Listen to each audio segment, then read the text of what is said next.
నమస్తే, నేను మీ రాజు. T6 updates చూద్దాం.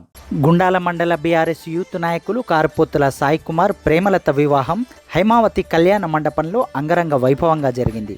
పలు రంగాలకు చెందిన ప్రముఖులు హాజరై నూతన వధూవరులను ఆశీర్వదించిన వారిలో మాజీ ఎమ్మెల్యే గొంగిడి సునీతా మహేందర్ రెడ్డి దంపతులు, మాజీ ఎమ్మెల్యే భిక్షమయ్య గౌడ్, బ్లాక్ కాంగ్రెస్ అధ్యక్షులు ఈరసరపు యాదగిరి గౌడ్, నాయకులు Harishankar Goud, Kalluri Ramachandra Reddy, Mothkur municipal vice chairman Pallerla Venkanna Gupta, councillor Karupothula Venkanna, నాయకులు మందడి రామకృష్ణారెడ్డి, లింగాల భిక్షం గౌడ్, రామ్రెడ్డి, ఎండి ఖలీల్, మహేశ్వరం మహేందర్ రెడ్డి తదితరులు ఉన్నారు.